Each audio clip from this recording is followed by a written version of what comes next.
Yang pertama adalah pengertian ichnofosil. Ichnofosil atau fosil jejak adalah suatu struktur sedimen berupa track, trail, burrow, tube, boring, atau tunel yang terawetkan atau terfosilisasi sebagai hasil aktivitas kehidupan organisme. Track adalah jejak organisme, trails adalah jejak organisme tak berkaki yang menyeretkan tubuhnya, boring adalah penggalian di batuan atau kayu yang umumnya vertikal, burrow adalah penggalian di substrat yang belum terkonsolidasi, dan tunel adalah terowongan sebagai hasil galian organisme. Yang selanjutnya adalah karakteristik ichnofosil, yaitu menunjukkan tingkah laku organisme, tidak adanya proses deworking, tidak relevan untuk penentuan umur, dipengaruhi oleh kondisi lingkungan, dan satu jenis ichnofosil bisa dibuat oleh beberapa organisme. Klasifikasi ichnofosil berdasarkan tingkah laku. Yang pertama adalah rapitsnia, yaitu jejak berpindah dari satu tempat ke tempat lain. Yang kedua adalah jupitsnia, yaitu jejak istirahat suatu organisme pada suatu sedimen halus. Yang ketiga adalah fugitsnia atau escaping, yaitu jejak yang dihasilkan organisme untuk lari akibat sedimentasi mendadak seperti arus turbidit. Yang keempat adalah domitsnia, yaitu jejak saat organisme tinggal pada substrat sedimen. Biasanya organisme ini adalah organisme yang hidup secara infaunal. Yang kelima adalah poginitsnia atau feeding, yaitu jejak yang dihasilkan oleh organisme pada saat mencari makan di dalam substrat. Yang keenam adalah agrinitsnia, yaitu jejak organisme saat membuat perangkap makanan, biasanya berupa burrow yang saling terhubung. Yang terakhir adalah pachychnia atau grazing. Pachychnia hampir sama dengan rapitsnia, tapi organismenya berpindah sambil memakan nutrien atau mikroorganisme di atas substrat. Biasanya terbentuk jejak berputar melengkung di atas substrat. Yang pertama adalah pengertian ichnofosil. Ichnofosil atau fosil jejak adalah suatu struktur sedimen berupa track, trail, burrow, tube, boring, atau tunel yang terawetkan atau terfosilisasi sebagai hasil aktivitas kehidupan organisme. Selanjutnya adalah substrat dan preservasi ichnofosil. Substrat adalah sedimen di mana fosil jejak dapat ditemukan, menurut Catuneanu 2005. Substrat sendiri dibagi menjadi 4, yaitu soft ground, firm grounds, hard grounds, dan wood grounds. Sedangkan preservasi adalah melestarikan suatu ichnofosil, baik dengan merawat atau membuat ichnofosil itu tetap ada. Adapun faktor-faktor yang mempengaruhi preservasi, yang pertama adalah kondisi lingkungan, misalnya adalah turbiditas, salinitas, energi arus, dan lain-lain. Yang kedua adalah substrat, dan yang ketiga adalah jenis organisme.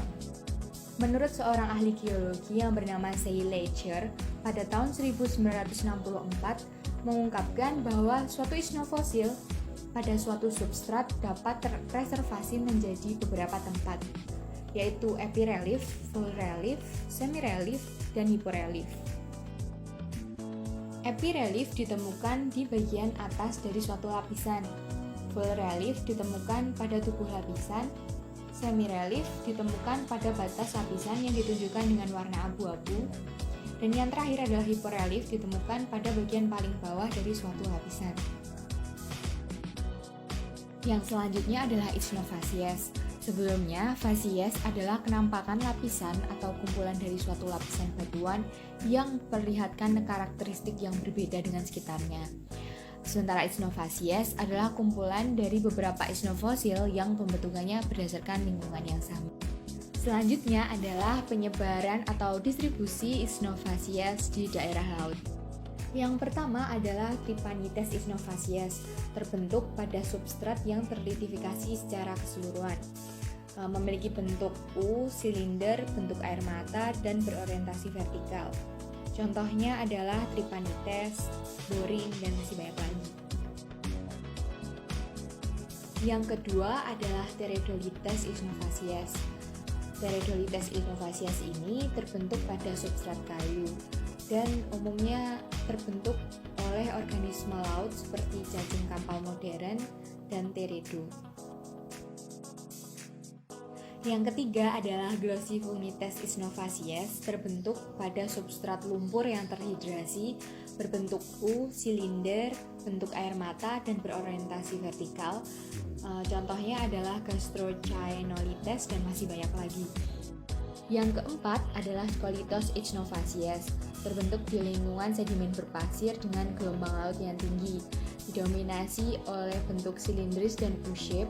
Biasanya organismenya membangun liang yang agak dalam untuk melindungi diri mereka, dan contohnya adalah Scoltos dan masih banyak lagi. Yang keenam adalah Psilonychus ichnovasies, terbentuk di daerah non-marin dan daerah yang sangat dangkal, berbentuk Y atau U, berporos vertikal dengan terowongan horizontal.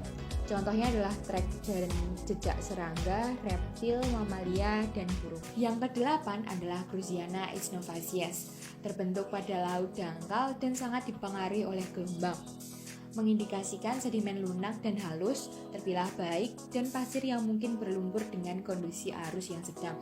Contohnya adalah Cruziana dan masih banyak lagi. Yang kesembilan adalah Scoyenia ichnovasies, terbentuk di daerah fluvial dan endapan danau sedimen, sering dijumpai di lanau dan pasir, memiliki keragaman jejak kumpulan fosil yang rendah, dan bentuk yang sederhana. Yang selanjutnya adalah hubungan antara substrat dan distribusi ichnovasies yang terlihat dalam gambar di bawah ini.